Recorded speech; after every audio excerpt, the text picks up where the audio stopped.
We are live. Hello, everybody. Welcome. You might have been expecting to see me tonight on Box to Box Babes, but instead I have the amazing job of hosting this lovely show with these amazing people. I am a Tottenham fan, so for me, this is great. I can just say whatever I like and get away with it. Just hammer at everyone. But before we get started, let's introduce everyone. Who have we got with us tonight? We've got KJ representing. We've got Mary. We've got Mr. Manchester United Devil in the details. We've got DT, and I don't know if you recognise him. I don't know. Who knows? Mr. Terry. How you doing, everyone? You good? Good. We're good. I don't recognise the guy on the bottom right corner.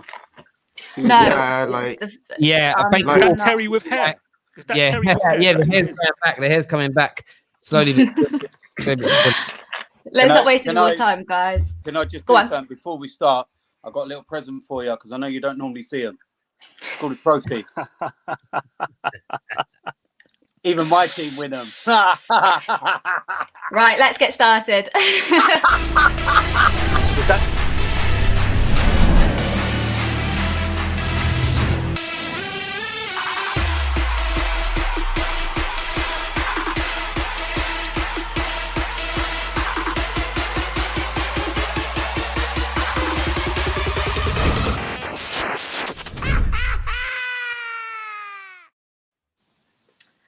So, everybody, your game this weekend, two teams that are sat in positions that you probably definitely don't want to end up in. I'm on my high horse, obviously, sat in fifth. Going into this game, you've had both very good midweeks. However, looking back to last weekend, it wasn't great. It wasn't great at all. DT, I'll come to you. Sunday, What happened? We didn't get that first goal. I think that the way that we set up, the way that Leicester set up with low blocks, you have to break them down early, and then it opens up the play, and then you can start to, be a little bit more expansive. We had a goal disallowed that should never have been disallowed, and then that completely changes the complex of the game because that was the opening goal that we needed. And the longer we went without breaking Leicester down, the more confidence they had, and then they had the luxury of bringing Jamie Vardy off the bench and were able to sucker punch us. One opportunity, one goal, and it was enough to win the game. And these are certain things that we're going to have to learn. We're in a process, we're 10 months into a process of what we're trying to achieve as a club. And there's going to be bumps along the way. And this is one of those bumps. And given the fact it's on the back of a Man City defeat, it puts more pressure on us in certain respects to the game this weekend because we've got to go and get something from it now. So yeah, it's one of them. Who the hell's got Skype on? That's me. Bad. Sorry. I knew it was Terry. Of course, City and Leicester, they're not the types of games you necessarily are expected to dead cert be winning. They're always going to be tough games. However, losing those games and dropping points on those games, are they the types of games that will shape your season, do you think? No, I don't think they are. The thing is, you say that about the two teams we were playing, but Leicester, they haven't beaten us at our ground, whether it's Highbury or the Emirates, since the 1970s. So it's one of the fixtures that we look at and say, you know what, we can get a positive result from it. And given the fact that it's crammed in the middle of Manchester City and Man United, it's one where we were like, yeah, let's take 3 points from that and then see if we can try and break this awful run that we've got against the top 6 sides away from home. And I think that what's important for us this season is consistency. We showed last season under Mikel Arteta when he took over that we can beat any side in the Premier League. We've beaten Manchester United, we've beaten Manchester City, we've beaten Liverpool. So we show that we can do it. But it's about consistency and the mentality. And we've got to get this record sorted out where we can't win away from home in the top 6. Because this is not a Mikel Arteta problem. It's an Unai Emery, a Arsene Wenger. It's been around for a long time. We've had brilliant squads and gone away from home and been embarrassed against top sides. So it's something that we've just got to work on and we've got to try and deal with. And you know, some will look at it and say that we're going to Manchester United at the wrong time because they've hit a bit of form. But also, it could be the right time because they've still got pressures on their shoulders. They've not won in the Premier League at Old Trafford this season, so that will weigh on their minds. And I can't actually remember the last time Manchester United went 4 home games in a season without winning. So all these little things will add up and be pressures on the sides. And yeah, it's one of those where we're just going to have to really be on it. But it's Man United away, man. Our record there is awful. So I never go into this game with any confidence. Last 2 years, we should have won at Old Trafford because the Man United teams were dreadful. They had injury problems and we still couldn't get a win. We ended up taking off draws, but yeah, it's going to be an interesting game, that's for sure. I remember the last time we drew with Arsenal. I never forget it. DT with his chest saying how crap we were. Man United are crap. Man United are crap, and yet you guys still couldn't get a win. What does that say about Arsenal? No, it's still crap. So we're gonna do this thing where, like, you as an Arsenal fan say, you know, United are crap, and I say you're crap as well. Is that what it is now? No. But it is. It's at the end of the day, right? Look, I've had this discussion this week because we're playing Manchester United. I look at Manchester United squad, and it's a better squad than ours in terms of overall players in certain positions. Because Manchester United are further ahead of their transition. Well, they should be anyway, because they've been trying to, you know, sort themselves out for the last 7 years or so since Sir Alex Ferguson left. They've got the money. They're the biggest club in the country. And so you've got to look at the two objectively. But with what Manchester United are achieving, it's underachieving. And I don't think, given the players you've got, it's actually that good. You should what do you base that for the title. Why do you think we're underachieving? What do you base that on? Based on the fact that with your squad, you should be challenging Liverpool and Man City for the title. Wait, do you? That's ridiculous. But do you take into account what we did last season to say that we underachieved, or just the way we started this season? Listen, all that did last season was paper over cracks. You finished third of a very, very bad bunch. Okay. Manchester United fans are so like, it's this big thing about how far did we finish ahead of Arsenal? It's not. I'll tell you what it is, DT. The fact is, right? I'll tell you what it is. Listen. I'm in the middle of explaining that. Hold on a minute. I'm in the middle of explaining that. Well, let's see what DT says. So the fact is that you finished nearly 40 points behind Liverpool. 40, not 14, 4-0, nearly 40. Worry about why you're so far from being title challengers than worrying about, okay, we've finished in a Champions League place, which ironically used to mock Arsenal about all the time under Arsene Wenger. The levels at Manchester United have dropped dramatically. I know what the problems are at Arsenal. I can admit it. But are you telling me that Manchester United are a million miles ahead of us? No. If you had a better manager, you would be. Because a better manager would have you challenging for the title with the squad of players you've got. But he hasn't. So you're not a million miles ahead of us. And before long, we will overtake you. And Arteta is a better manager than Ole Gunnar Solskjaer. This is why. Wait. This is why I say Arsenal are favourites for this game, because you guys are. If you look at the record between us two teams, if you look at that, is looking like this now. But you look at the record between the two teams in the Premier League in the last couple of seasons, we come out the lower team out of Arsenal and United in terms of head to head.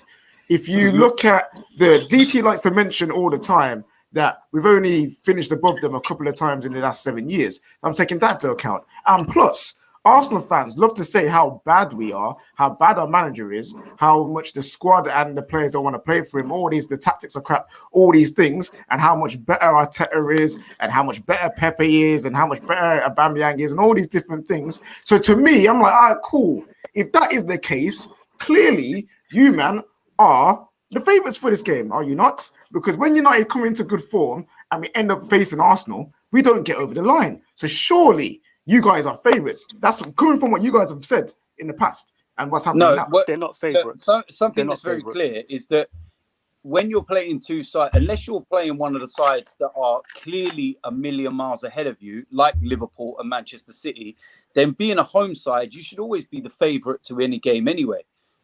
But unless you are playing one of those, if you're playing at home against a Liverpool or a Manchester City, then you wouldn't normally be the favourites of the game because you know that they're better than you. My point is very simple, that Manchester United, with the squad you have, should be a lot further ahead than what you are, but you're not, and it's because of your manager. No. KJ, let me address know, that before bro. you We know why. If you lose this weekend, it will go back to Solskjaer out. If you will, he's back at the wheel. It's the same. We're not going to lose. Time. No. Why aren't you going to lose? I haven't been Alio once, so No. I'm not saying you. I'm saying in general, and what you see on social media and on. Can we just clear something up? You're in your car. Can I just clear something up about this this third place thing that people keep going on about, right? The team that Manchester United finished the season with is not the team that we started with. That's what really, really frustrates me when people say we should be challenging for the title. With what team? Fred, McTominay, Lingard, Pereira, Mata. Those were our premium options, and Rashford, Martial, Pogba were injured for most of the season. And then we brought Bruno in at the end of January, not at the start of January. We basically had two different teams for last season. So no, we shouldn't have challenged for the title. And we're only five games into this season. So this talk that we're underachieving is just a load of nonsense. Arsenal's bubble with Arteta is going to burst this weekend.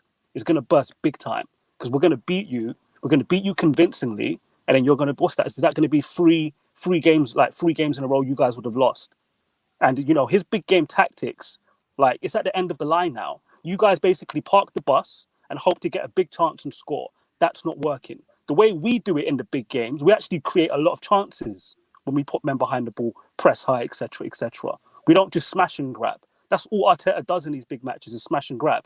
And you guys will not be smash and grabbing this weekend. We're going to beat Arsenal, beat you convincingly, and then you guys are going to have to assess, really, really assess where you are with Arteta. I'm not saying he's a bad manager. I'm not going to do all of that nonsense. I think he's a good manager. I just think you guys, like you said, you guys are about 18 months behind us with your rebuild. We're 18 months ahead. We're only 5 games into the season. By the end of the season, the distance between us is going to be massive. Massive. Absolutely massive. Like last season. Mate, so if we're looking at land, absolutely no chance. I can tell you something now. I still don't think Solskjaer will see out the season at Manchester United. Because if there's only one bubble that's going to burst, it's Manchester United. You're going to implode. Your DT. This is the thing with Manchester United. You have a couple of good results, and you'll start jumping on your high horses and thinking that you're the Harlem Globetrotters as per usual. And this is the thing. It always comes crashing back down around you. And I find it highly amusing because I watched you against Crystal Palace. You got torn apart. I watched you against Brighton get torn apart. I've watched you against Tottenham get torn apart constantly. I'm not seeing no teams tear Arsenal apart. You've got this energy that we're going to get torn apart by you. You can't get torn apart if you don't attack teams. No team has torn Arsenal apart under Mikel Arteta. No team. Not one team has completely ripped us to shreds and battered us completely. There was one game we played where Liverpool were unbelievable. But I tell you something, until Jota scored with a couple of minutes to go, we were in that game at 2-1. And if Lacazette takes his chance, it's 2-2. But I'm saying Brighton should have battered you. If it wasn't for whatever reasons on that day, they would have had 8 or 9. If it wasn't for, Spurs got 6. I watched the game against Crystal Palace. If they had their shooting boots on, that would have been 6 or 7. I'm watching it consistently with Manchester United where you're riding your luck. I haven't seen a single game where I can turn around and go, you know what? That team should have battered us by about 6 or 7 today. Yeah, because you end up losing anyway. That's the issue, though. Like, you guys sit back and... But it is, though. At the end of the day, you guys need to win the game, fam. Terry, do me a favour. You guys need to win the game. Terry, do me a favour. Look up the stats for Mikel Arteta since he came in as manager, and I think we've got the top 5 performances. We know why. You know who's up there as well? Ollie, fam. Ollie and United. Guys, this guys don't open DT, right. Look at what Mikel Arteta took over. He took over a team that was a shambles and a complete and utter so mess. Why am I looking at half of your fan base? It's the same as United for me. Your two fan bases who are going around in circles, Arteta out, Ollie out, whatever it is, off the back of a defeat, it's Ollie out, it's Arteta out, whatever it is. Do you not think that this game, if Arsenal do lose, it will be what you're saying is United's problem, and it will be the manager, it will be Arteta out? Is the pressure so high? Because I know you've mentioned about the results that Man United have suffered, obviously the 6-1, it's embarrassing, stuff like that. But I'm expecting Arsenal to be doing a little bit better than they are right now. So is the pressure on Arteta just as much as Ollie? Even though for me, arguably, Ollie should probably be doing a little bit better with that squad. No, the pressure's not on. No, the pressure's not so much on Mikel Arteta. Look, we're 4 points off top. Let's get the reality. We've lost 3 games this season and we're only 4 points off top. Come on, man. This is one of those Premier League seasons where everything's kind of like a yo-yo and everyone is all over the place at the moment. We got. But does that just other teams' performances? Other teams' performances excuse? Sorry, do other teams' performances and how this season is such a crazy one excuse the way that you are playing and the results that you are getting? No, it's not excusing that. But what I'm saying is that Mikel Arteta has had to first and foremost build a base. The biggest problem we had was conceding goals, and he's had to get players that people like Gary Neville have said are uncoachable to actually defend and actually play well. And before the season, like let's take this season, go to last season, we actually started to look good with David Luiz and Mustafi, players like that. And I was like, what on earth is going on? But he's had to build a base. Now, he does now have to start being expansive with the team. The team now have to start doing a second phase. And that brings up a good point. For me, I've respected a lot what Arteta has done at Arsenal since he's come in. There's no doubt about it. And one of the biggest changes he made was something Wenger should have done 12 years ago and something Unai Emery done straight away. Shutting up shop when you're playing against superior teams in terms of pound for pound, player for player. And as you just said, Man United would get more players into a combined 11. We have better players from front to back than Arsenal do. But that isn't how games are won. We all know this. My concern, though, for Arsenal fans is that they all had this notion that come on this show every week. We're going to go 4-3-3. We're going to start attacking soon. You played 5 at the back against Dundalk last night. And and I don't mean it disrespectfully. I've seen Dundalk play a few times. My old father-in-law, he supports them.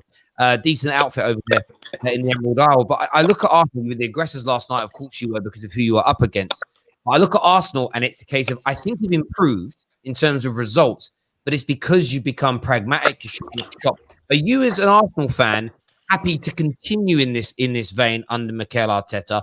Or is there going to come a point, and when is that point, where you and the fans are going to say, listen, it's great that we're not conceding 2, 3, 4 goals in these big games anymore, but we now want to start opening up and being more competitive in these games and more attacking?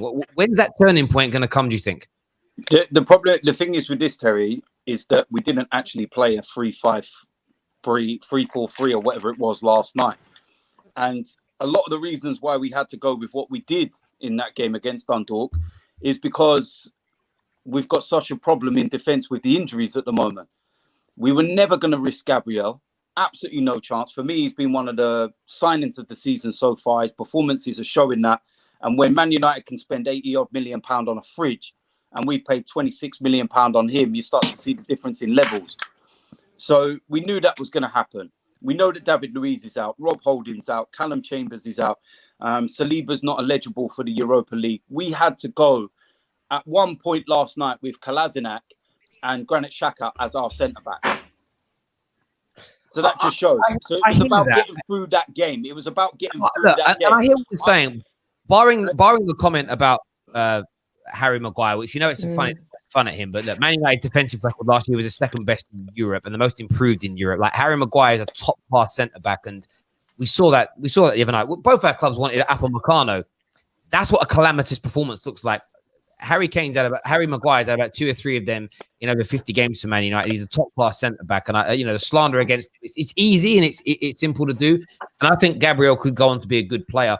I just think a lot of Arsenal fans have got carried away with the pragmatic football and those 3 results, beating Liverpool at the end of last season, and then the 2 excellent displays in the FA Cup. And I remember sitting here on the show and saying, I'm really happy that from a banter point of view and a rivalry point of view, I'm so happy that Arsenal won the FA Cup the way they did, the teams they beat, because it would generate these overinflated opinions. And I've been, like you, on social media, been watching the Arsenal fans' mood in the last 2 or 3 weeks. And I'm just starting to see those embers appear of the style. We're too negative. There's no creativity. It's frustrating. It's annoying. And I do think, back to Maya's question, if you guys get beat by Man United this weekend, and I do hope we stick more than 2 goals past you, because no one's done that to you yet this season in the Premier League. I'm thinking we're going to see Arsenal fans turn on Mikel Arteta very quickly. No, I think you'll just see the delusional ones turn on Mikel Arteta that need to get hits. Yeah, but those you say that, DT, but the same United fans the same United fans you were cussing just about, it's 1 week Ollie in, 1 week Ollie out, are the same Arsenal fans you just said there. So why is it okay for you guys to be United fans and not for us fans? It's not to the extent. It's not to the extent of what Manchester United is. It's like the Okie Kokie at Manchester United. No, but bro, I've seen Arsenal fans saying you might going to win the league and that. Hey, listen.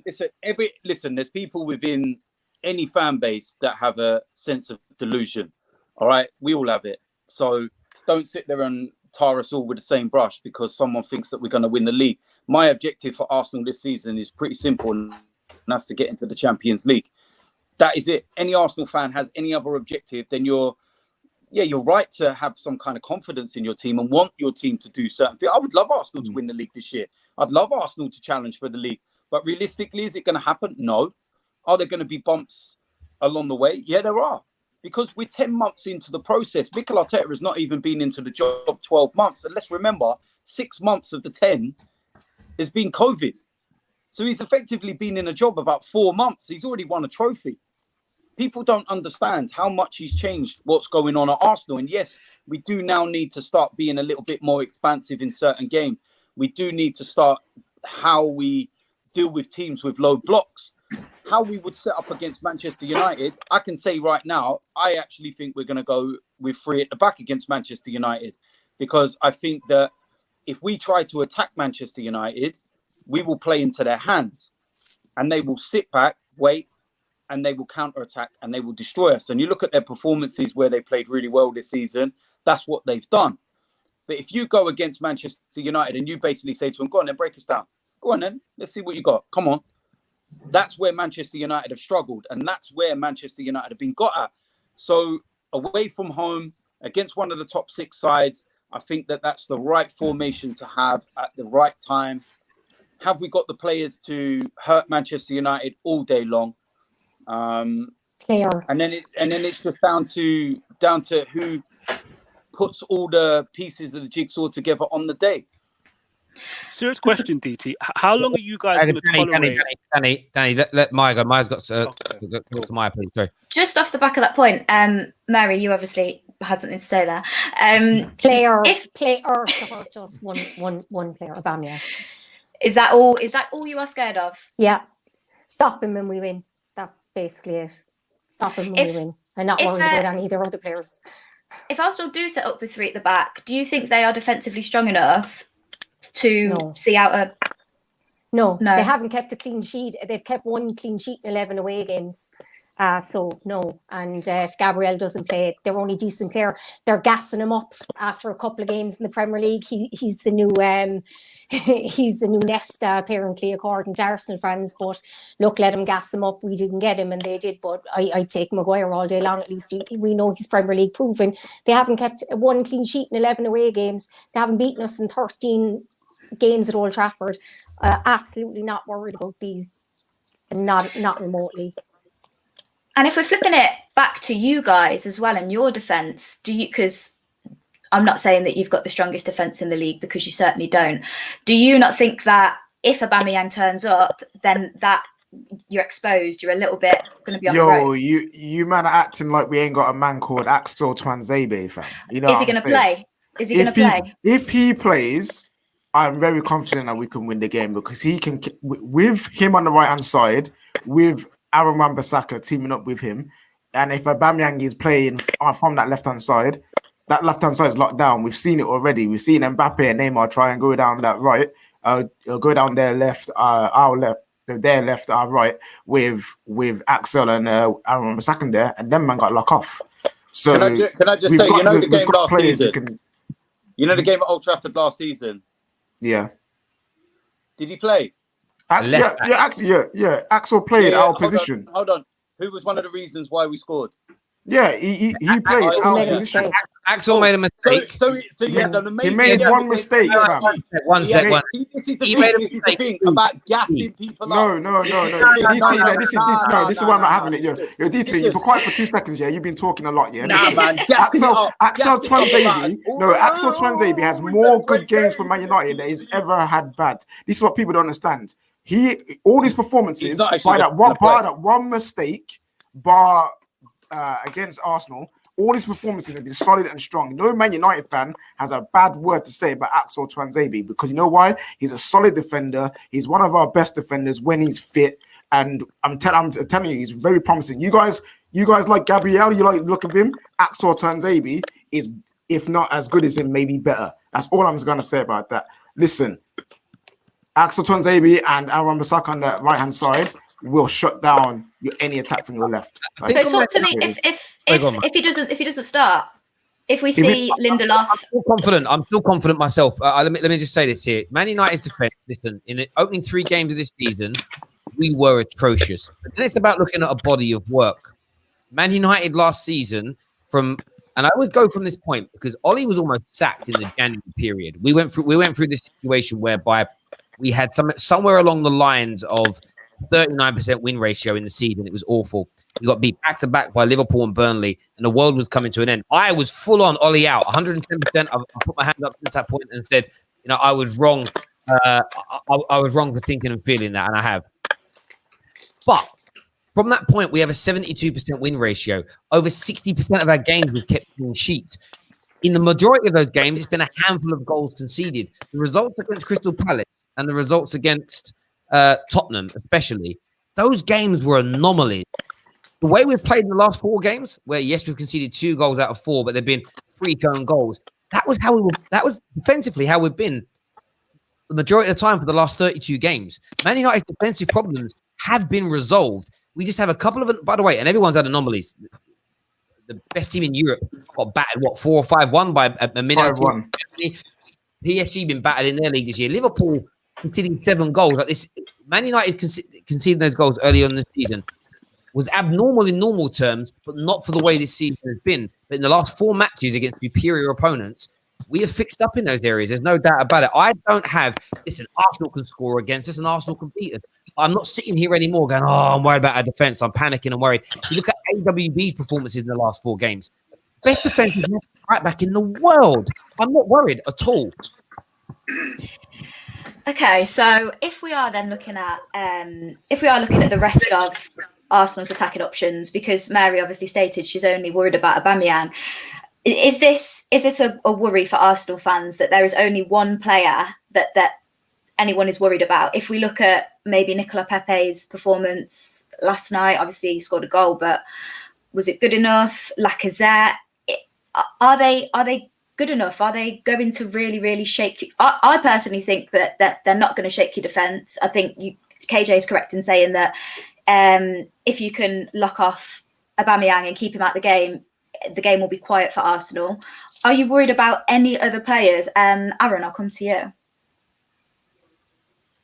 I think I can only echo what everyone else has been saying. And I agree with Mary that I think Aubameyang's probably the only player for me that we should worry about.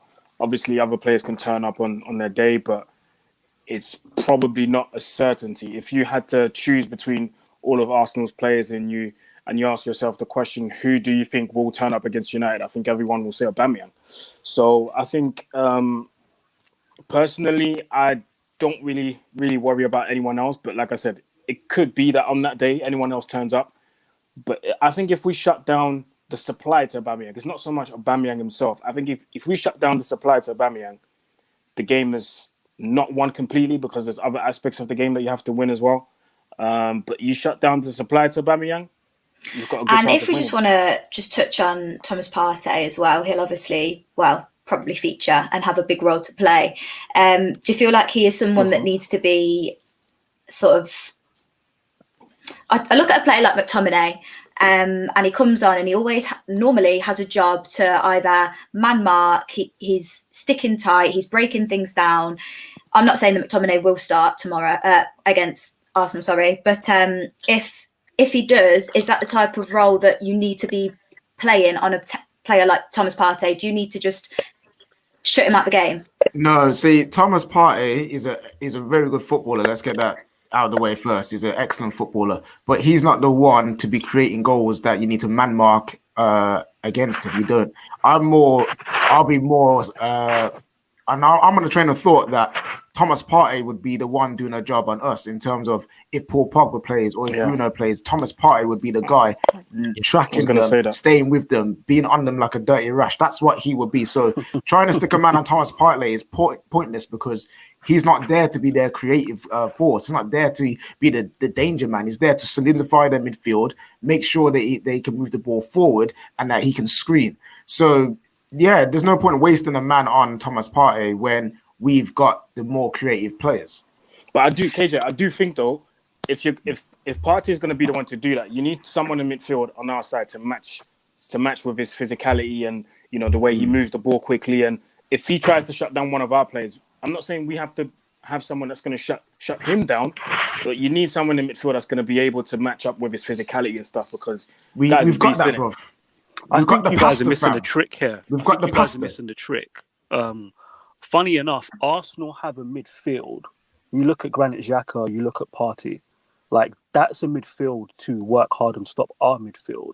I think the difference is going to be our front three against their back five or back four, whatever it is, and their front three against our back four.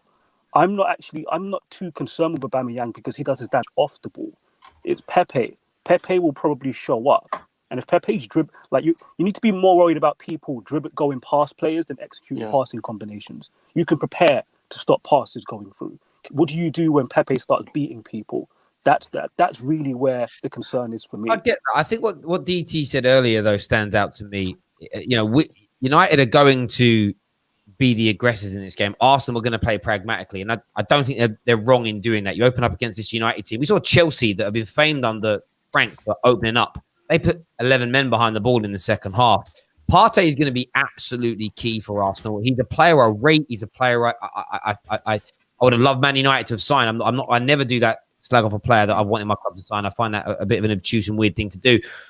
If you put Bruno Fernandes, who will be, whether we like it or not, he'll be in this team as our chief creator in this game. If he gets stopped, it's going to be hard for United. There's going to be very little room, in my opinion, for the likes of Greenwood, Martial, Rashford to run in behind on. They're decent on the ball, but where Arsenal have been impeccable in a lot of these big games is nullifying and shutting down that space.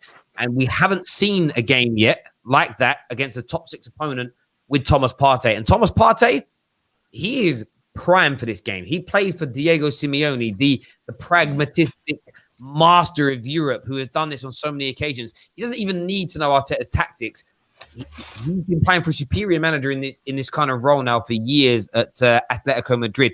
So Partey is the biggest concern for me in the Arsenal team, probably even more so than Aubameyang and Pepe and Willian on the break, because if he stops us and nullifies us and we can't penetrate, we will struggle. And we have seen Man United, that's been our biggest weakness under Oli. When we get 50, 60 minutes in and we haven't been able to penetrate and beat a team that's playing a low block, it's almost we run out of ideas and we don't know what to do. So it's going to be the most important thing for us to do is get an early goal. An early goal, Man United win this game, no problems whatsoever. But the longer it stays 0-0, or if Arsenal get a goal against a run of play early, it's going to be a hard game for United. We need to try and get a penalty. Yeah. DT, who do you want to see starting in your front three? Well, I've been listening to some of the comments, and it does actually make me laugh here that people are only mentioning Aubameyang. Terry, there's a couple of you have actually spoke about the importance of Partey. Martial suspended, by the way, so he's not playing for Manchester United. And I feel that out of the attacking options that Manchester United have got, Rashford's the main one. Greenwood's not really hit this season running. I know he scored the other night, but he's had kind of an indifferent start.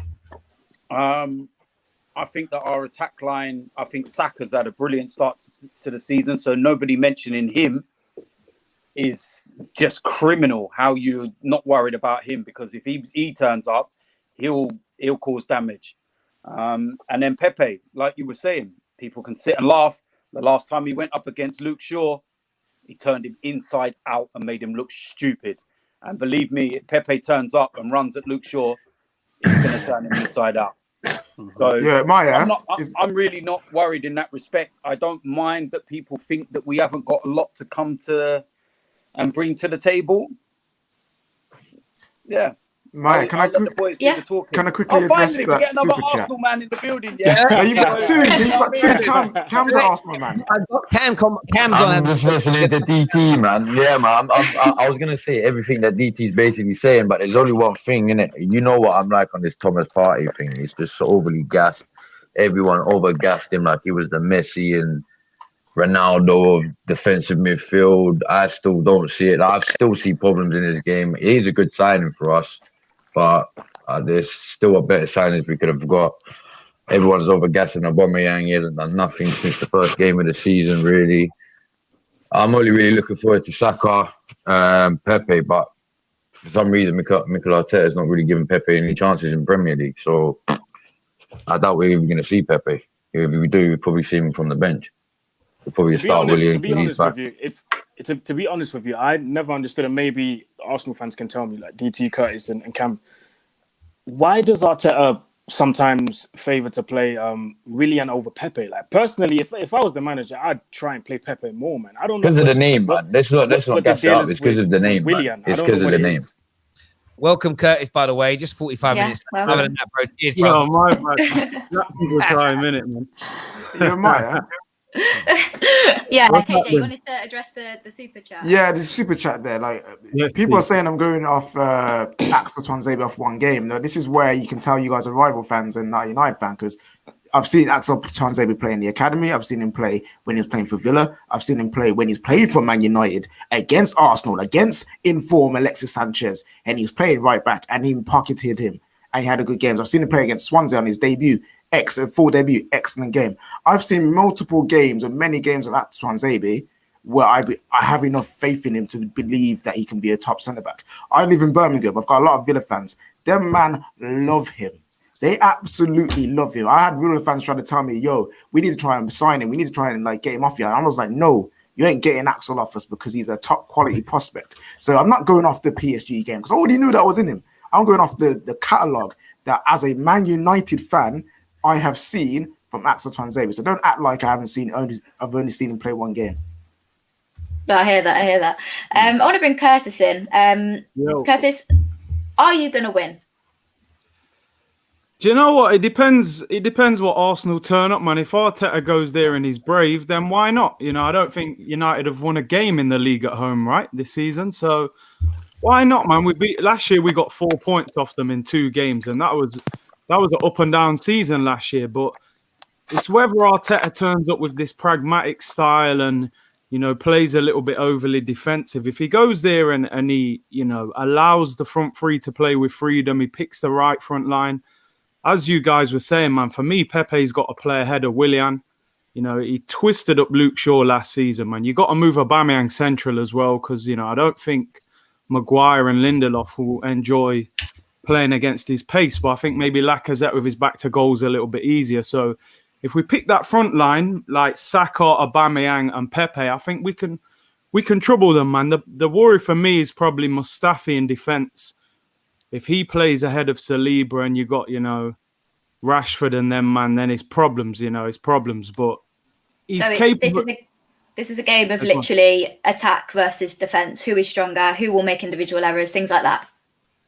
I'll be honest with you. I think you know what? I think Mikel Arteta needs to change up his plan because this defensive football playing from the left side is getting on my nerves now. We've seen it for 10 months straight, bro.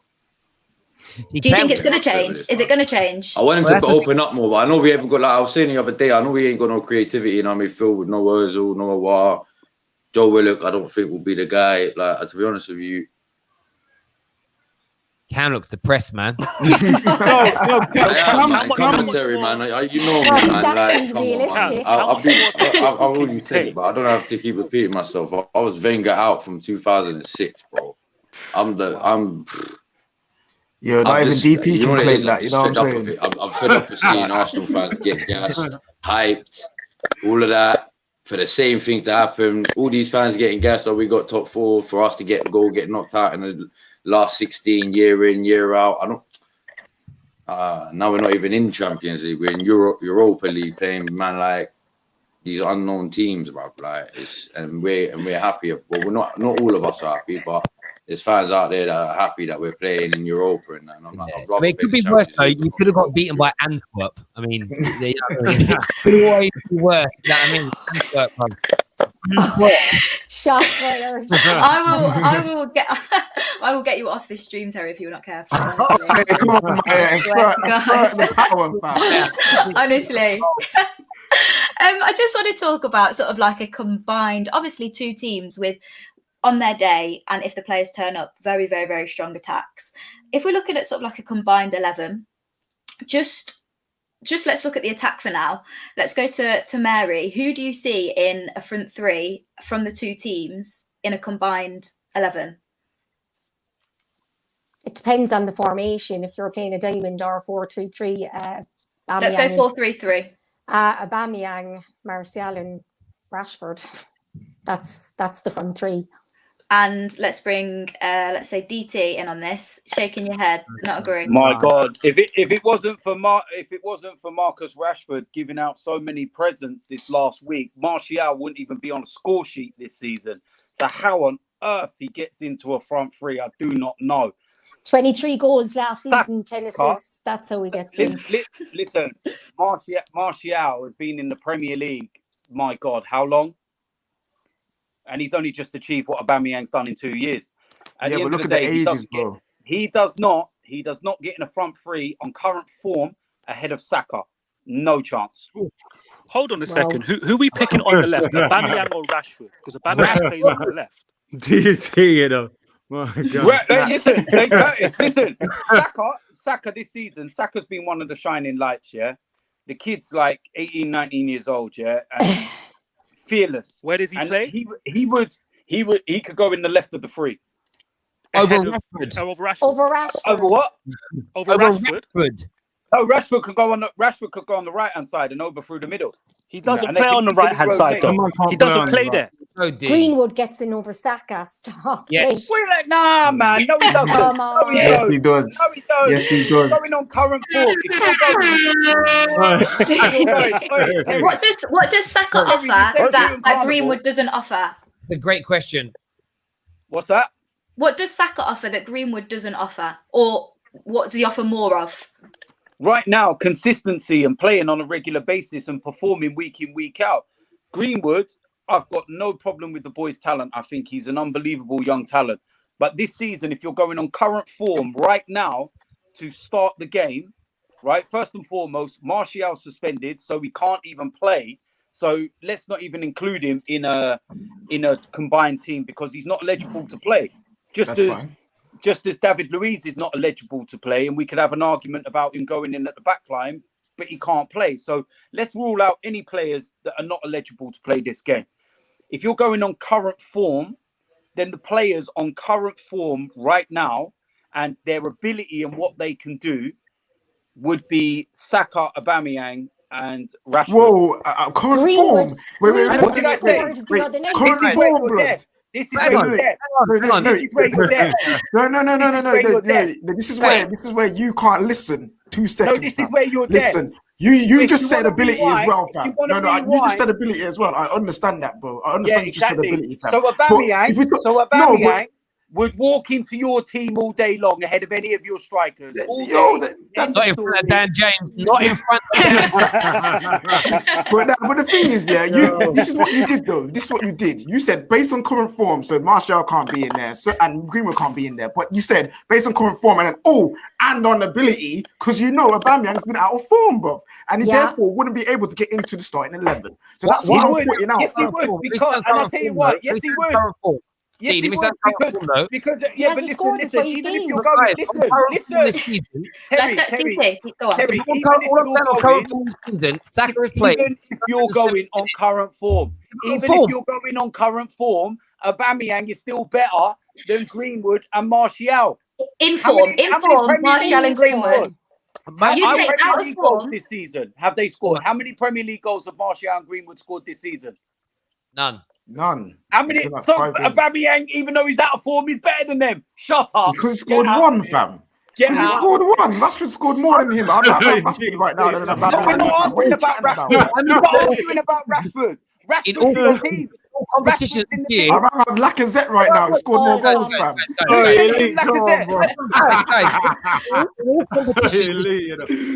looking at Saka and Greenwood here, that's what I'm focused on. Saka has played 670 minutes so far this season, and he scored 1 goal and got 1 assist.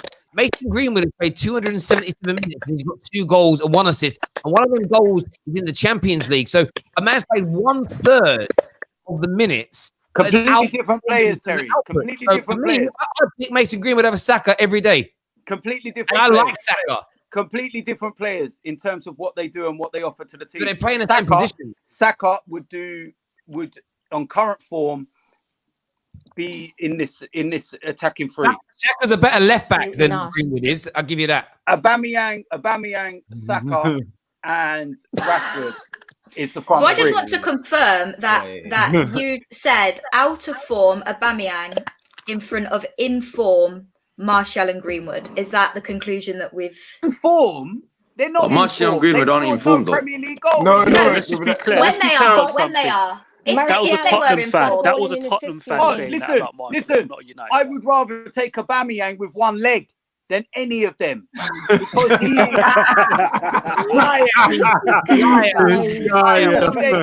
Aubameyang, he's nearly laughing. He's nearly laughing at saying that. Well, he's eating a sweet. He knows he's going to laugh. Why do you think it says behave on his hat, man? Because Curtis, do you agree? Do you agree, Curtis? What combine? What the front three? Yeah, I would probably go. I would go Rashford on the left, Aubameyang through the middle. I would probably go not on form, but I would go Pepe on the right because I just think Martial and them, they can't play on the right. You know, he's better on the left or through the middle. So really, you got to go Greenwood or Pepe.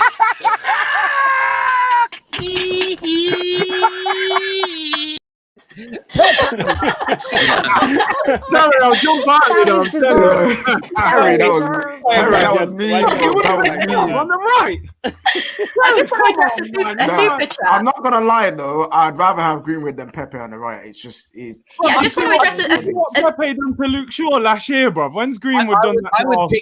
I would pick Willian and Saka on the right over Pepe. Does Pepe do it enough? Does Pepe do it consistently enough? I've just saw a super chat come through that said he doesn't do enough in the games to warrant to continue playing. That's what the super chat was. Is that true? Does he do enough when he is playing on the pitch to continue getting in an Arsenal starting 11, let alone a combined as a sub? 11? Yeah. No, I don't think he's been like. Don't get me wrong, he has to improve as well. But you join a new club for a big fee.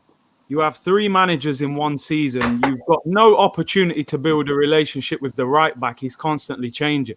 Arsenal fans will tell you there's been games where you've seen what he's capable of, like that United game last season when he ripped up Luke Shaw. But, you know, he is inconsistent. But I still think we have to give him a proper opportunity to settle.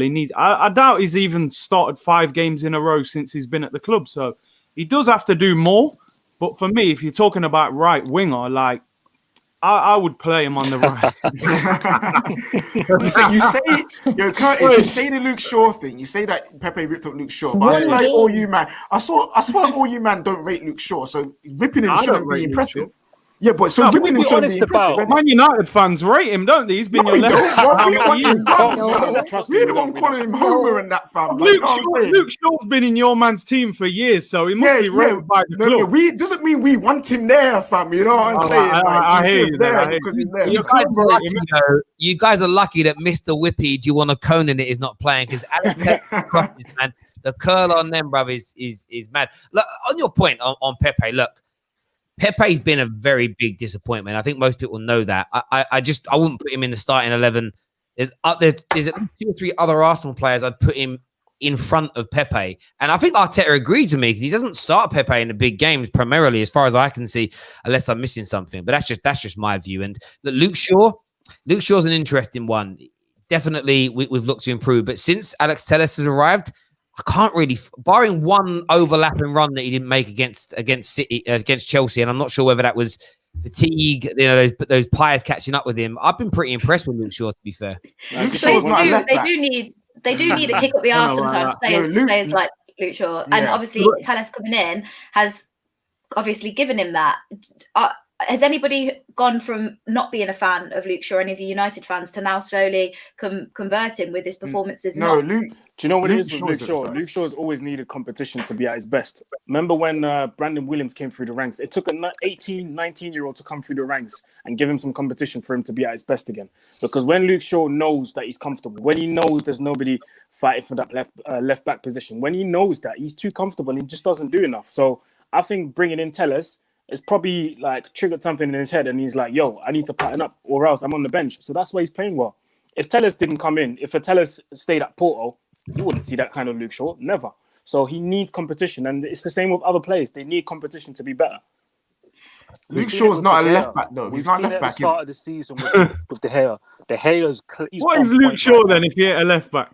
Yo, you know what Luke Shaw is? Luke Shaw is the most specific defender I've ever seen in my life.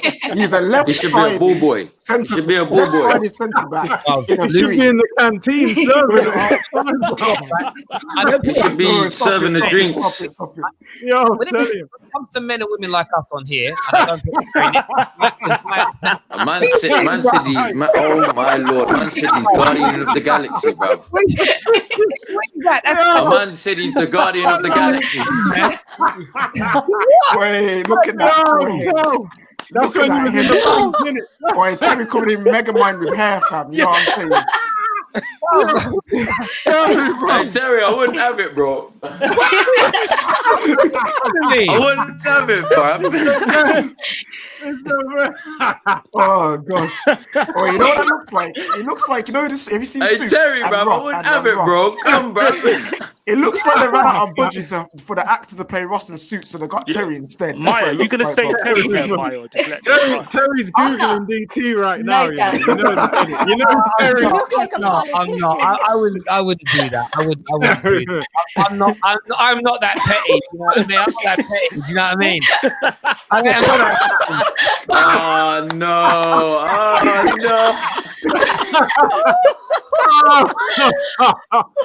Shots fired, bruv. Oh, shots fired.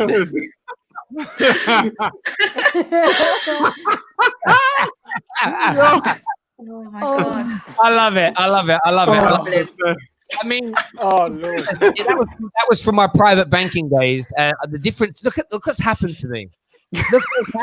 Hey Terry, all that stress, bro. It's all that stress. It's all that being Man United fans for the last 7 years. Stress that post. Now feeling down and depressed. Nah, Terry, tell us which kid was it? Was it the second or third that made you lose your hair, fam? I'm gonna say one message here quickly. Fuck my kids. Boy, yo, Marcus. I love my babies. I love my babies. Look after your children, please. Listen, I say this now.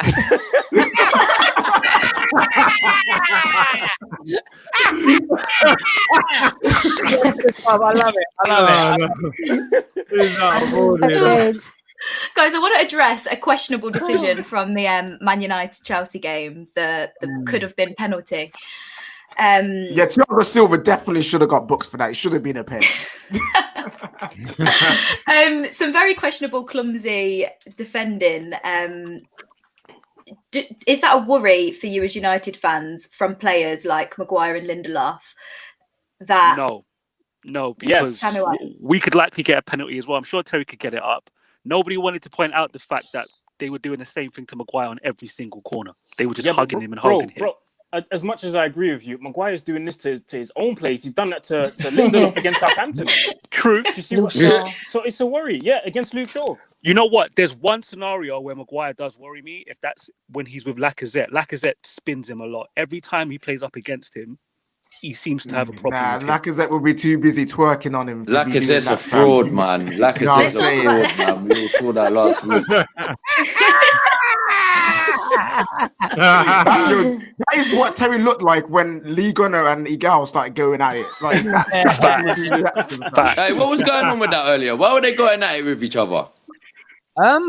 Because Lee Gunner doesn't like Arteta and Igal loves Arteta, and it was just like a feud. Do you know what I mean? It was just madness. Hey, bless the gal, man. That guy needs to get a sponsorship by Arsenal, man. I swear down. He needs some kind of sponsorship, but it is. Hey, that guy gives me hope as an Arsenal fan sometimes. Like, look at him, like, do you know what? He might be right. But then obviously the same old thing happens. We end up losing. I'm like, nah, girl, you're wrong again, bruv. There it goes. Go on. I mean, he is Canadian, so you know. Let's talk about Lacazette. He's a fraud. Maya, we don't call him that here. His name on the football terrace is Lacazette. No, he's a fraud. Like a fraud. I'm in agreement with that. What's going wrong, Arsenal fans? You're not Listen, I don't care. It's not a confidence thing no more, man. It's 3 years, bruv. If you're still that not confident like that, and you're missing chances like how you be missing, I'm sorry, man. You're a fraud in football, bro. Just go back. Go somewhere where you want to go. You obviously don't want to be there, man. It's the truth, man. At the end of the day, yeah, 3 years in and we're still talking about my man's confidence. Come on. That's something. Is he not your Firmino? No. That's funny about that. Both of them are bad at their jobs, so it's kind of like they're both their number 9s, yeah. They're both dead. How much benefit of the doubt can you give him? Because, like you said, it's been how long? Surely there comes a time. None. It's 3 years. None. No benefit of the doubt, man. If you're a great striker like that, and it's taking you this long to score just 50 goals, when Aubameyang did it in 6 months less than you. But he came in 6 months less than you, but he did it a whole year in front of you. Bruv, you're a fraud as a striker, bro. You should be a midfielder. You're Curtis. Is that should be a midfielder? Curtis, is that true, fam? Is he a fraud or is it just bad form? Yeah. Laka's not the guy, man. I mean, we paid 50 million for him. I don't even think he's outscored Giroud, and we was vexed with Giroud. Like, you know, I'd rather have Giroud over my man. Wow. Yeah, man. Wow. He hasn't outscored 10 goals last year in the Premier League, man. 14 the first 10 goals, bro. You know what I mean? Igalo might nick you 10 goals if you play him every week. Man. Laka has to go back to France in the summer, man. Laka looks stressed, man. The hairline's going and everything, man. Does he serve any purpose the way Arteta uses him? 3 years, man. 3 years, but Does he serve any purpose at all? Huh? Does he serve any purpose? Yeah, distracting defenders with his back off, fam. That's what he's there to do. Shake it out, bro. You know what I'm saying? His hold up play's all right, but come on, for 50 mil, you need more than a hold up play. You know, a man like Mitrovic and that can hold the ball up. So, you know what I mean? I think Laka will be back in France next summer, man. We need to play Aubameyang central. And then when Martinelli comes back, play him on the left and then sort out the right. And that's the front three, man. And you have to when was the last time he played there, actually, Aubameyang? Centrally? For Arsenal. Long time. They think he's a left winger, but... Yeah, how effective do you think he is in that central role? DT made my man get a hat. That's DT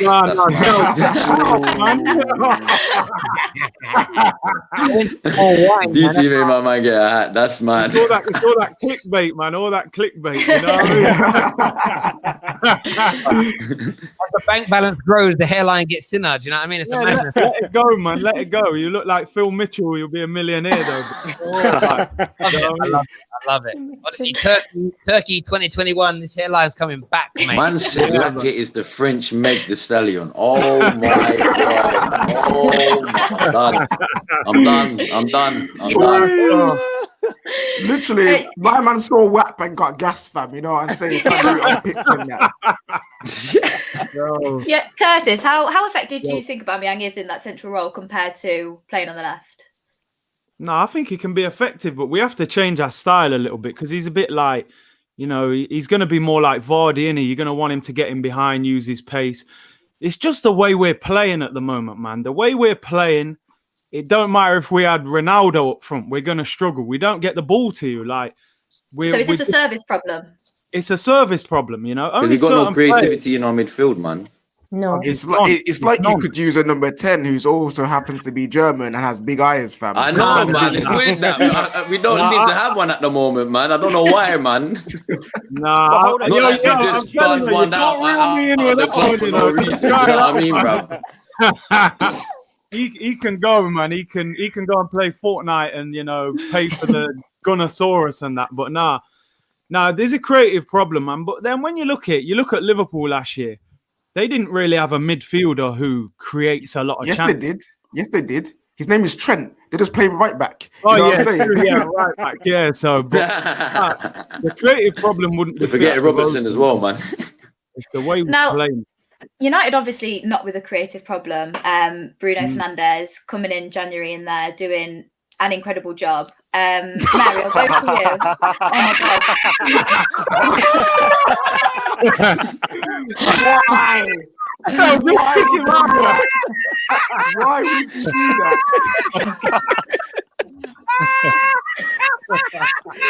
Is that where it's been, bro? You know my man's been doing that. Man left to go edit. Fam. Oh, no way. No wonder his camera's been off. That's why he's been editing, bro. You got to rate that, Man left to go edit. I rate the determination on that one. He's like, "Alright, guys, I'll be right back." Terry, you need to learn. That's mad. I actually quite like how I look like that. I like that. Terry, you've got 10 minutes to reply. He looks like those thumbs of out of Spy Kids, fam. You know what I'm saying? You know them little thumb people. Oh, Terry, she gave you the 10-minute deadline. You got 10 minutes. Like, 10 minutes to reply. Stormy Yo, deadline. Terry, you got this time to reply. You better bro. do something, man. Don't be like I'll be Stormzy, waiting. fam. Don't be like. Don't be a Stormzy, bro. In this situation, Terry, bro. You better come back in 5 minutes. Release 5 different songs in 5 minutes, like Chip. The camera needs to be off. We can't be seeing you for the next 5 minutes, fam. Come on now. He's loving it. The camera on. There we go. You gotta go do something. You gotta go edit as well. Yeah, you gotta go reply, fam. He's going. So yeah, Mary, Bruno Fernandes obviously come in halfway through the season, completely changed Manchester United. Is he going to be someone that you think may just be that final key on your game against Arsenal? Will he be the man? Yeah, I think all our attacking threat goes mostly through Bruno. He has 8 goal contributions in his last 8 games, 4 goals, 4 assists. He was the reason why we got into the top 4 last season. He completely transformed our whole season. He was that VAR penalties. Chester FC, we take it all day long. I'll take one if we beat you on Sunday. I'll take that all day long. But he is the key to our attack. As soon as he came on the other night against Leipzig as well, and obviously Rashford, it just changed. The energy changed, the tempo changed. We were like a different team. We absolutely were. So Bruno is key, and once we keep him fit and firing, absolutely he will get us into the top 4. I'm gonna say something wild. Go on. For this game, Van der Beek would be more important than Bruno Fernandes. I was just gonna say that. Ooh. Okay, talk to me. How come? Why do you think? Because the way Arsenal play, 3 at the back, compact, you don't need people on the ball. It's people off the ball that you need. And Donny van der Beek's movement off the ball is exceptional. And not only that, when you give him the ball, it's 1-2 touches and he's gone again. He's like a ghost, and that's what we need. Martial and Rashford and Greenwood, they're great, and I love them. But in these games, they would like to they try and dribble too much. They try and do the hard things too much. And when they don't come off, that's when we get frustrated and it doesn't work. Donny van der Beek will keep it simple, keep the ball moving, and his movement will be so crucial and key that Bruno, once he gives to do a little 1-2 with Bruno, I could see Donny van der Beek being in the box, ready to let the trigger off. You know what I'm saying? Let the shot off and bang it in the goal, because he's got that kind of ability. So yes, Bruno is important. But in this kind of game, I think someone like Van der Beek would be. Let's be honest. I'm thinking, I'm sure I will see him still in the 90th minute, sat in the stands with a bib on, looking depressed. Oh, now listen. No. Don't worry about that. Don't worry about that. You're going. You take it out. I think KJ's got a point. The key in this game is going to be, just like the Leipzig game, is to use our depth. I think using the depth is going to be important. It makes no sense playing a Bruno from the first till the 90th minute. Why not like the Leipzig game, why not leave him on the bench? Because he has played a lot of games. I'm not saying bench him because he's played a lot, but just use the depth to your advantage, innit? Leave him on the bench, play a Van der Beek, and in the 60th minute, after after Van der Beek's done the whole ghosting, 1-2 touch, ghosting again, coming in, keeping it short, these kind of a combination football. Take him out, bring a Bruno on with a fresh forward that's got the pace and that's got the ability to finish, and it's lights out. I think we need to use our depth, man. We need to do it the other way around. In terms of sorry, Danny, before you go, in terms of Donny van de Beek playing, listen, everyone was saying, oh, he's not going to play against Leipzig. Oh, he's going to be on the bench, blah, blah, blah. Listen, we all don't know what Ollie's going to do because Ollie's a madman, isn't it? Like, he's just, listen, exactly. What is the likelihood of him playing? Like, do you think he will play? It is, literally, the probability is as much as 0% as 100%. That's how much of a madman he is. Like, we don't know. So you say, we probably start on bench. There's a high probability that he won't as well. Like, literally, because we don't right now, he's he's tinkering a lot. He's being strategic. He's being tactical with his selections. We cannot sit here and say he's definitely not starting. So all I'm saying is, don't sleep on Donny van de Beek being a being key. Bruno. Go on, Danny. Yeah. I think he froze. I think Rashford for you, man. You guys are going to be disappointed, man. Bruno's starting. He's starting. No. I'm not. But the thing is, I'm not saying it. I'm not saying even for him to start over Bruno. I'm saying to start with Bruno. You know what I'm saying? I'm saying Paul Pogba is the one to miss out at this game. I think same. Paul Pogba is the one to miss out. I love PP. Mary knows I love PP. Same. Everyone loves it. But this game, I feel he will be again super sub PP fam. It's been working. Okay, that's different. So who in there start for you? What? Did you not notice though against? I think Danny's late. Yeah, Danny's got a delay, fam. Hi, Danny. Oh, my man's upset with that. My man's upset with that. For me, you're like a oh my god. My man is upset, bruv. I think we might have a bit of delay, but yeah, ideally, who do you want to see in the middle? You know what it is, Maya? We don't know what the formation's going to be. Let's take formation. Just going into the game, knowing the team that you're playing, the football that they play. You want to go 3 midfielders, and what 3 are they? Fred, Donny van de Beek, Bruno. Bang. I'd love that. Yeah, I can live with that. Okay, all right, cool. I just want to talk about players like Fred. Obviously, a bit of an up and down player at United, had his criticism. Are we now seeing Fred really start to come alive and strive in a team where he is surrounded by a player like Bruno Fernandes? Yo, listen, before we talk about Fred, we must do a little quick thank you, amen, because we're entering church. We're entering church because he is the pastor. Hold on, KJ. I told man he's getting his promotion. He's not a pastor no, he's a bishop now. Yeah? Bishop, bro. Bishop. Do you know what I mean? Bishop, if he keeps putting in these performances, he'll get another one and he'll be an archbishop. I'm telling you, listen, he's doing all these performances on Saturdays and Wednesdays, and he's not even church. Imagine a Sunday, fam. The Lord's Day. And Pastor Frederick, I'm telling you, the powers the Lord will be delivering to him on a plate. Let the floodgates be open from the heavens. You know what I'm saying? The performance will be coming. Well, listen, you see, Aaron man will be speaking tongues, bro. You know what I'm saying? It'll be a madness, man. Pastor Frederick on a Sunday. Let's go, baby. I'm ready for it. So out of the 3, they obviously all could be quite interchangeable. Is Fred one that you definitely want to see starting in there? One of the first names on the team sheet. People have been sleeping on Fred. I mean, he was magnificent last season as well. Before Bruno came in, he was one of our best players. I've been like, finally people are getting on my Fred train. Fred FC all the way. I'm driving that train. Choo choo, get on board because this man is absolutely. Choo choo, get on board because I'm driving that Fred train. I don't know why you lot gas up Fred so much. He is magnificent. Come on, man. I think he's one of them players who United fans rate and everyone outside don't really rate. You know what it is? Let me be clear. Can I just make clear here? Do you know what it is here? The way you man are gassing up Fred, yeah.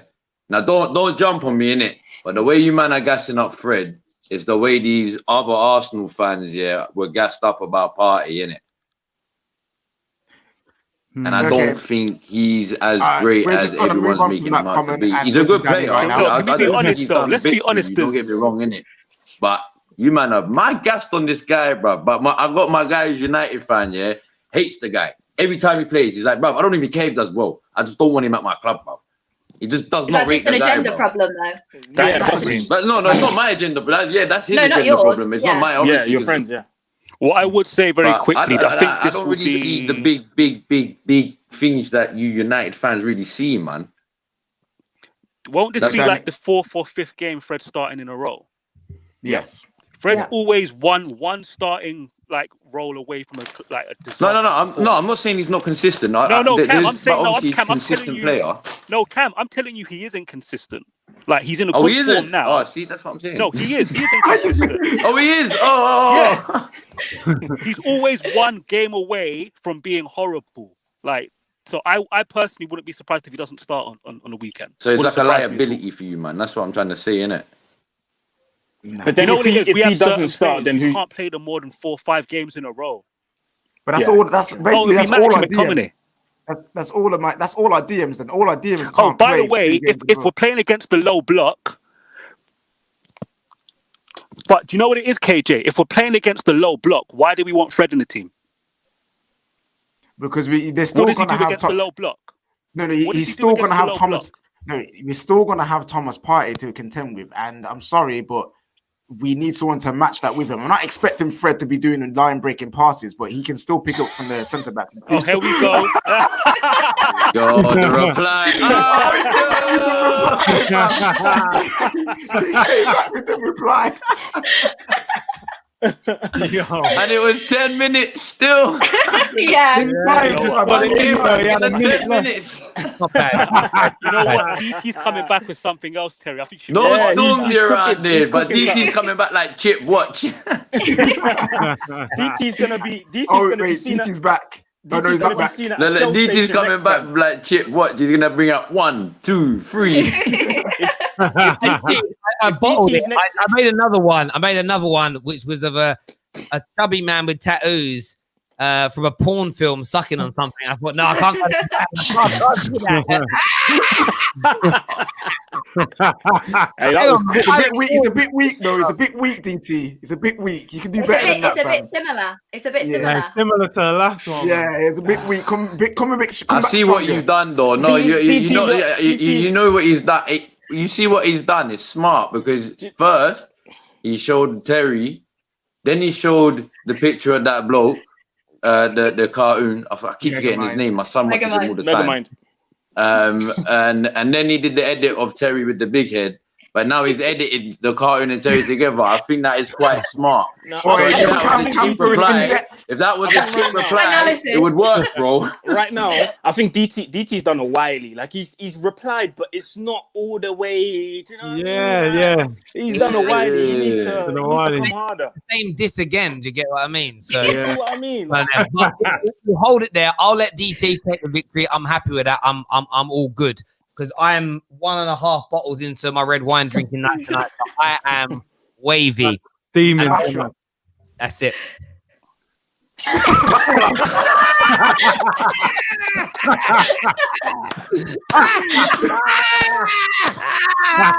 DT1. DT1 is still. Work great. Well, listen. Hats off to you, DT. I want to see your hat off, but like hats off to you. DT1, that was DT. I told you, DT's coming back like Chip, not 1 but 2, bro. Oh, Terry's cooking. Terry's cooking. Terry's cooking up something. Now he's thinking, do you know what? I might just post up that picture I was talking about. Yo, Prime, if you're watching, out of context, football Terrace, get on that quick, fam. Take a picture, fam. There we go. By the way, if you're tuning in, make sure you go into the description below and sign up to our mail list and our brand new newsletter that's on its way out. We're giving away a brand new PlayStation 5 competition. Can only be entered if you sign up to that mail list. So go sign up right about now. It's free of charge. We will be bombarding you with emails and advertising, but that's just a side effect of trying to win a PS5. There you go. I've just remembered there's a question, the most important question that we haven't asked yet. Arsenal fans, whose judge is stronger? Arsenal judge or Ollie judge? Because both of us have it, fam. We both have the judge. So I want to know which one's stronger. Would your judge win out in the end? You know what? That Spanish judge is hard, fam. I can't lie. You know them old Spanish witches, fam. Like that shit is strong, fam. You know what I'm saying? I mean? But old Spanish. Don't underestimate the Norwegian judge from the mountains. I told you, man, about this. Yeah, I told you, like that four judge. Don't underestimate the Loki judge, fam. The Loki judge. Yeah, there you go. Because this happens all the time. This is what happens.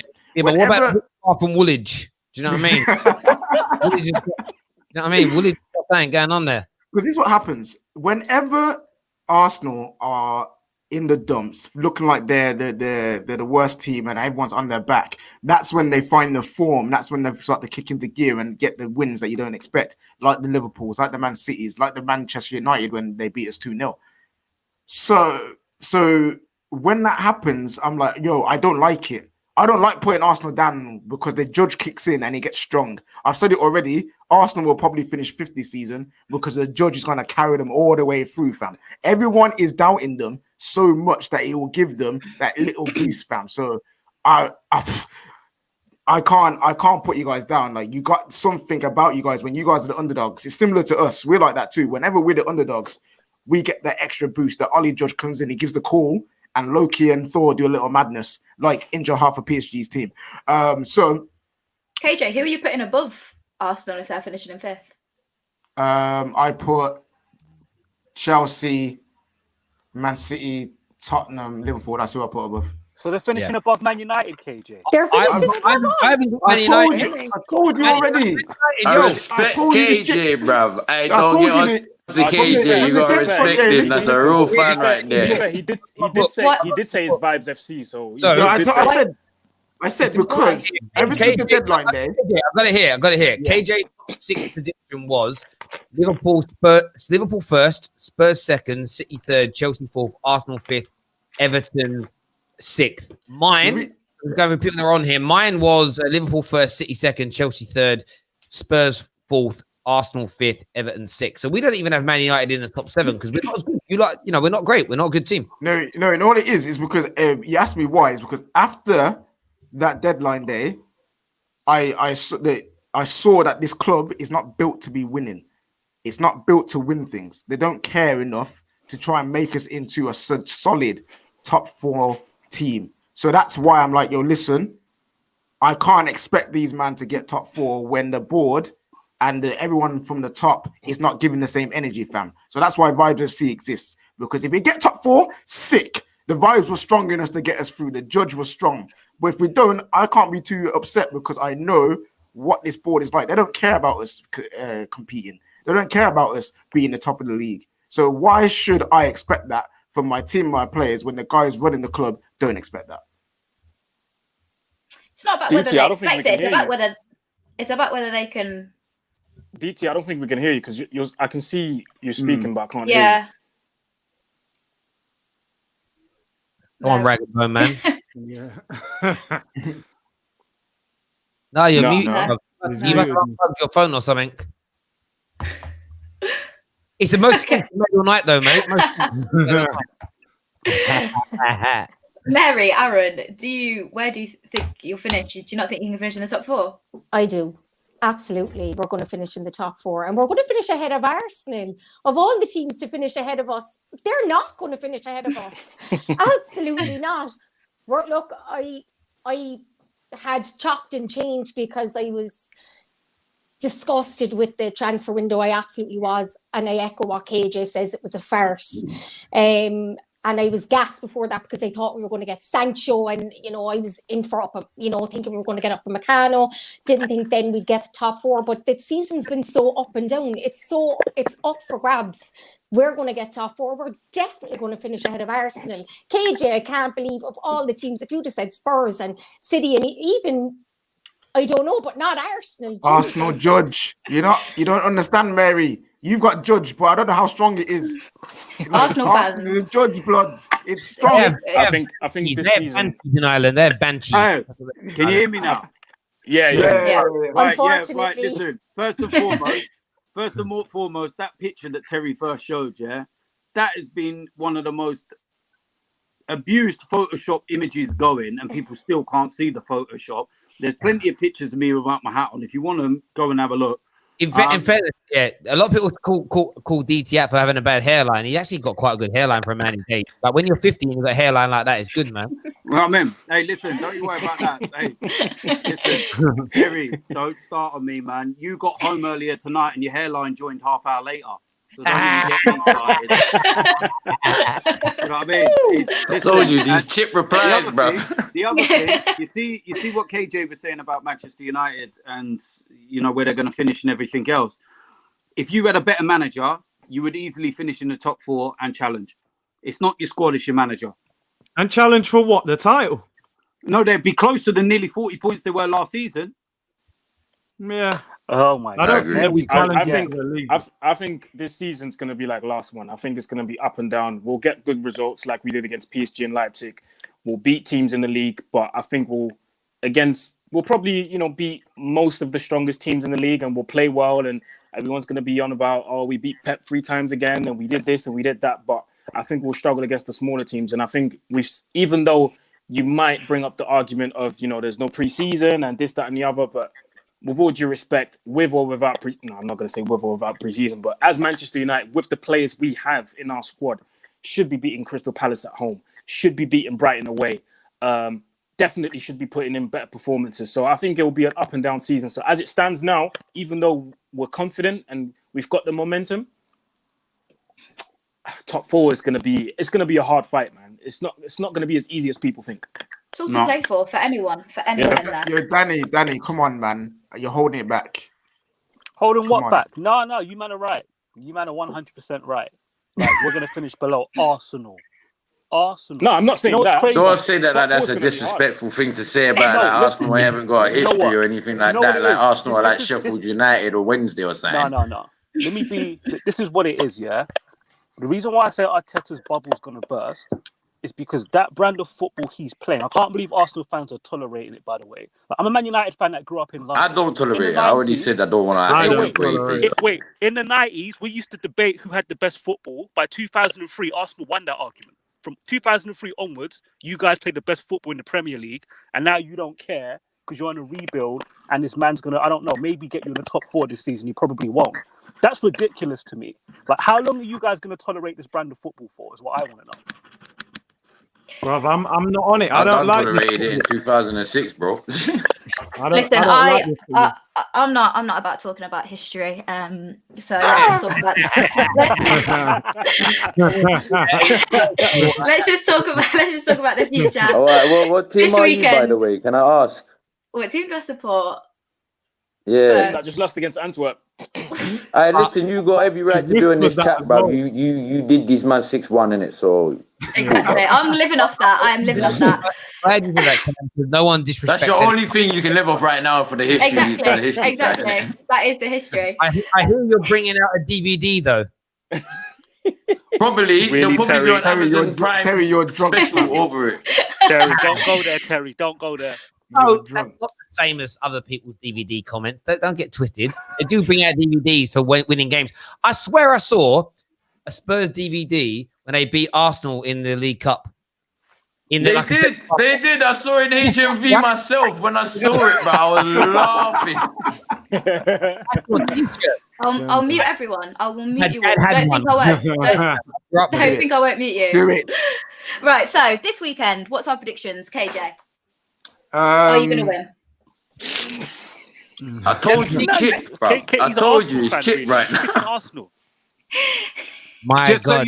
Just so you can see Tottenham win a trophy. I'm afraid I can't get any in colour, though. Sorry. I'll take it. Honestly, Are we going to win? What's the reason you support Tottenham? Like, why?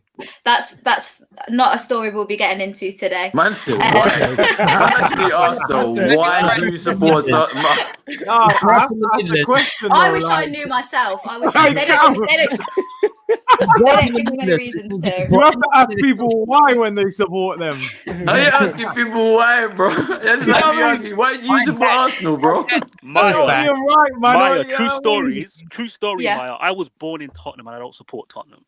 Like, I knew better from like 4 years old not to support My that. dad's a diehard Tottenham fan. He has 5 sons that love football. He's got one Gooner, two Leyton Orient, 1 Liverpool, 1 Man United. The guy is just my dad. That's his greatest failure as a told you, Chip. Man. Hey, What is Chipmunk, that? allow this. It's all right. You won, bro. The only league title. Only, you know what, Terry? I'm not even joking. This. See ya.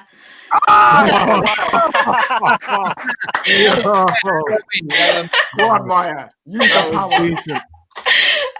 Predictions, KJ. You gonna win? No! Did you just do that?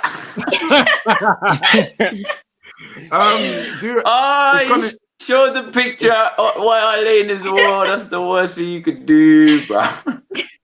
It's gonna be a tougher game than people think. It's not gonna be like a drumming that some people want. I'm gonna say 2-0 United, and the Ollie Judge will come in with a nice little penalty for Bruno Fernandes and that. You know what I'm saying? I don't disagree. Aaron? 2. Give it 2 penalties, bro. VAR's on your side no matter what. I think it's gonna be a tight game. It's a big fixture, so I think both teams will be up for it. But it's gonna come down to the fine margins in the end, and I think we might nick it, maybe 2-1 with a penalty in the end. Yeah. All penalties, all round so far, 100%. We love them. I know. Terry, what's your prediction? Oh, I don't know. I've had something to drink. I'm going with 3-1 Man United. Penalty? 3. I'd love to get 3 penalties against Arsenal. Amazing, but I think Sir Marcus Rashford will turn up. He hasn't scored against Arsenal since his debut. Bruno Fernandes will do little bits, and I'm going to throw a little weird one in there. I think. Come on, Terry. Maguire. No. Come on, Terry. Harry Maguire. You know who. Cavani to do it though. Cavani, come on, man. Boom. Would be great. But no, I've got a feeling Harry Maguire might pop up with a little goal as well. Happy days. But we'll beat Arsenal this weekend. I'm confident. I respect Arsenal, but we will beat them. It won't be no 8-2. It won't be no 6-1 or anything. But it will be 3-1 United. Down with that. Have I got 100% agreement for all United fans? Well, Danny hasn't said he's. Danny, are you? Perfect. What is that for? Are you thinking it'll be a United win and a Bruno Fernandes? I thought DT was dabbing then, like I thought it was on some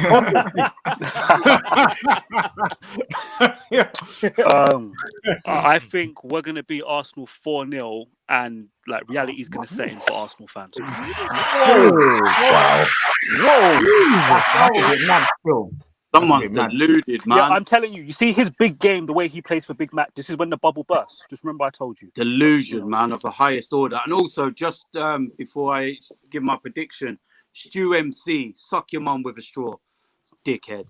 And so we've don't worry, I'll see his comments, little boy. Hour and a half in, we're demonetized now. We're demonetized now. Hey, make sure it's not a plastic straw, innit? Make sure it's not a plastic straw. Paper straw. See here. I hate them, by the way. I hate the paper straws. And nasty paper. What's the point? I hate them. They get all floppy. Oh, hey, can I say that Arsenal are not going to lose 4-0? Absolutely not. How much are you going to lose by, DT? We're not going to lose. You are going to lose. I love you, D. We're not going to lose. Terry, do you reckon win or draw then? Win or draw? Terry, Cam, where's the optimism come from out of nowhere? I'm saying draw. I've got more pressing matters and more bigger concerns at the moment because Terry's supposed to be doing a voiceover for me, but I don't think that's going to happen tonight given the state he's in.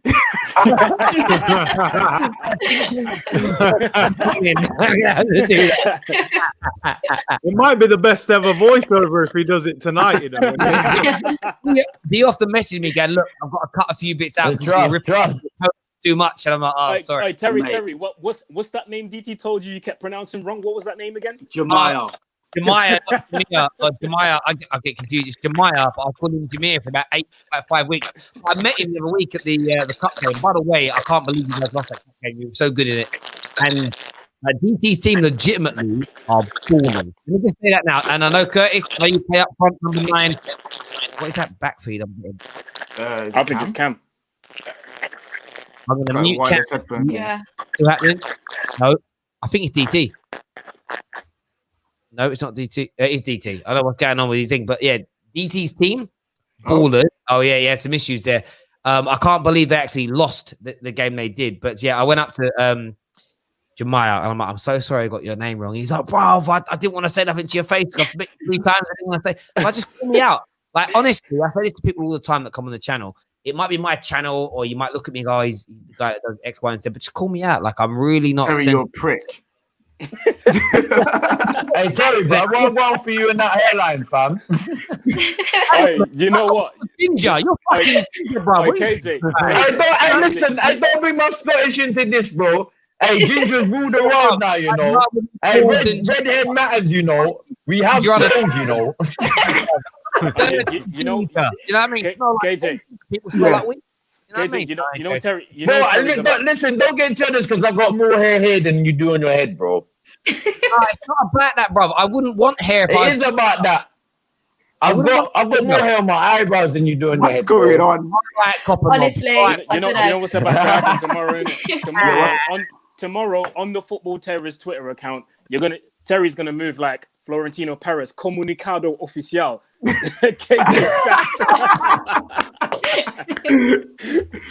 He said call him out.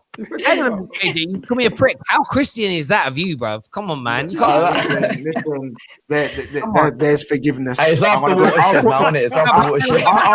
I'll talk to Pastor Fred. Yeah, but KJ, you're not with the confession mob. You're with the other mob. Do you know what I mean? Those guys can just go and do the confession and get away with it. But listen, you're not on them ones, bro. So Arsenal fans, what are we saying then? What are we thinking overall? Go. I think we're gonna lose 2-1. I've got to be honest. Wow. No, do you know what it is? I don't like to predict a team's gonna lose, but I don't see how we can go from just playing so bad and then just go to Old Trafford and put in a performance. We haven't beaten United since 2006 at Old Trafford in the league. Like, you know, we're playing so defensive. Hair. Yeah, you probably had more hair than me them times. I didn't have a ginger beard. But no, man, I don't see it. I just think Mustafi coming in as well. You lot have got a lot of confidence right now. I think 2-1. 2-1. Do you know what? I don't see us winning the game. It's either we're gonna lose 1-0, it's gonna be 1-1, or 2-1. But I was saying, what was it from last week's podcast, Terry? I said, if you man can't beat this team the way we're playing, you man should be embarrassed. If you go, I was saying, innit, if you man don't come out with this game with a win in the current situation Arsenal are playing, United should be embarrassed. Cam, that's a really good attempt at reverse psychology, but it's not going to work. It's not reverse psychology, bro. It's not reverse psychology. What I'm trying to say is, listen, you're 2 bottles in, yeah? You're 2 bottles in. I'm 2, you know, I'm not going to say it out because it's illegal stuff, but I'm 2, you know, Mary Jane's in, yeah? I'm telling you now, yeah, it's no reverse psychology about it, bro. Listen, I'll put it out there. There's no Arsenal agenda. I just don't think that after the performance that United put in the week, I do see them winning the game. That's just me personally. But that's the thing. The reason why I say it like that, yeah, the only reason why I say it like that is because since the break, if you see the 2 teams, we've looked like we've gone downhill. You look like you're going uphill. So that's the reason why I'm saying it. I said last night, listen, I want to eradicate 6-1 to Tottenham out of my mind because my dad's a Spurs fan. He keeps giving me shit for it. But since we lost 6-1, Man United have been a lot better than Tottenham. And that's what's been weird about this whole season. Like, on a real level, that's what's been strange about this whole season, that you'll get a team that's flying 1 minute and the next minute they look like they could get beat by anybody. And that's what I love.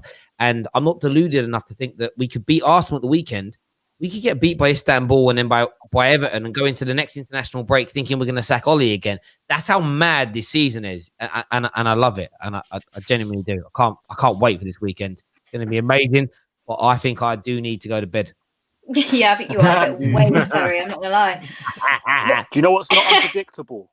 Arsenal are going to come to Old Trafford and stink the place out with their football. No doubt about it. Allow us. I can't No, We got enough to deal with, We got enough problems to deal with, Right, you're trying to give us more like you're trying to poop on us like that. I'm trying to keep it like You know what I'm saying? Go easy, I'm man. not trying to swear on this thing. You're trying to shit on us like that. Neither one of you have refuted what I've said because you know the truth. That's the thing. Arsenal fans disagree with you completely. No, because you're just gonna end up getting a penalty, bruv. Wait, Arsenal fans are not with Chelsea fans right now in major denial. That's why I'm here for them. If they need to confess their Lampard out tendencies, I'm here. I can speak to me. Anita, I'm the shoulder to cry on. But like Arsenal fans are getting to that point of denial where it's like I back Arteta, but even deep down you're Arteta out, and it's okay. The Church of Vibes is here for you. Confession is always welcome. I just gotta go. Sorry, boy. Cool. Listen, you know what's guys. Bizarre, KJ? Sorry, Mud. You know what's really bizarre? Usually it's when a team's playing attacking football that's attractive, people have blind faith and blind hope.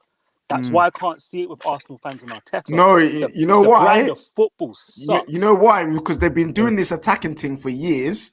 No, we'll not rest. I'm always here for you. Don't worry, you can come chat to me later. Oh, really? The reason why is because they been playing attacking football for so long and it's not been working. So now that they've got Curtis, if you agree, just tell me. Now they're getting defense as a structure where they're not getting opened up. They're like, okay, no, this is the right way forward because they've done the attacking thing for years and got nothing. So is that basically it? But you know what it is? We've let the attack go to get the defense in. You can't win games without. You need a bit of both, don't you? Like we've got the most attack. We've got the most expensive attack in the Premier League. Wow, the most expensive, bro. 50 million Lacazette, 56 Aubameyang, 72 Pepe. And you pay. Say that again. How much for Pepe? 72 million for Pepe, bro, and 56 for Aubameyang. And you pay Aubameyang £375,000 a week to stay. The way you played last season, pragmatically, against the top six sides, I think worked. I think what's eating away at the Arsenal fans is the fact that you've started doing that against the smaller teams. There you go. And you begged Wenger to do it against the bigger teams because you didn't have the quality of player to go toe to toe. You didn't have the chin for it. Like when I saw you guys go 5 at the back last night against Dundalk, even though you're always going to be the aggressors. When I just thought to myself, that's Arteta showing the world that this is how we're going to play, and we're going to be we're a pragmatic team. And I've been saying it for months, and Arsenal fans have been calling me all sorts of names under the sun.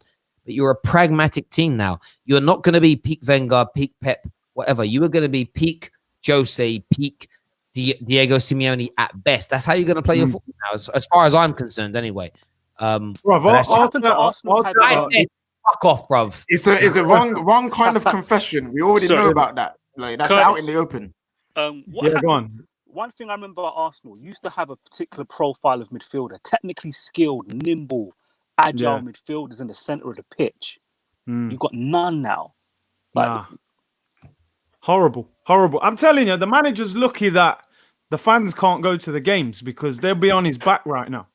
You know what I mean? Because we're at home, he ain't getting that heat. So, yeah, man, our football is terrible, bro. I've been doing these live streams and I'm just in pain watching these games right now. Like, just me deep down, like Elite was saying, KJ, like, I didn't want Mikel in the first place. I keep it 100. I didn't want him. I thought the job was too big for him. We were in Where's that Arteta that I saw in the first 4 or 5 games though? Because you were playing attacking football. Yeah, do you know what it is? He just came in and said, "Go on, lads, just go and do your stuff, man. Enjoy yourself," you know. And they started playing, but when it actually settled down, and it's like, right now, you got to do something. This is where he's struggling, man. The man played Willian up front against Man City, bruv. Like, your job should be on the line for them decisions there, bruv. You know what I mean? Yeah, do you see how freeing that just was? The truth will set you free, my brother. Bruv, you know what I'm saying? Bruv, I've been ringing this out for a long time, bro. Don't worry, man. You see why now I'm offended now with my fellow Man United brother to my right or my left, whichever way it appears to you guys, saying we're going to finish below Arsenal. Yo, listen. Look how he's talking, KJ. Did you not listen to my explanation? Danny, did you not listen to my explanation? I don't care if you're going at the board. You can't be publicly saying Arsenal going to finish above Man United. Not that, fam. Not that. I'm talking about Arsenal in general, family. I'm not giving them powers, fam. Not from me, fam. They ain't giving no powers from me. You're giving them the judge. That's what you're doing. How am I? I'm giving them the props. When they get props and they're up here, that's when they come crashing down. You are giving them the judge, Danny. You, bro. No, I'm saying they're mid-table, and they're going to be mid-table most of the season. Not mid-table, bro. Not mid-table. To me is like 8th, 9th. You're going to help them out. This is how they get powers, fam. All right, I'm done. I'm ready. Sorry, man. Terry needs to go to his bed, man. Right. I'm calling it. Hello. Terry, you need to go to bed. Nah, he done it on purpose. Merlot's taking your head off, bro. Yo. Listen, the game last week, I was excited for United Chelsea, and it disappointed. Hopefully, this one doesn't. Hopefully, it is a good game. And I'll definitely be having words with Danny if 4-0 is not the score, because I'm expecting big things. Listen, guys, it's been great hosting this show as a neutral. I've really enjoyed it. And I wish you both the best of luck. I really do. Oh, can we just stop lying? You're not a neutral. Come on. Nah, you have to want Man United to win as being a Spurs fan, 100%. A little bit. Listen, guys, don't forget to like, subscribe, comment, share, all of that. Thank you so much, guys, and have a great weekend. Peace.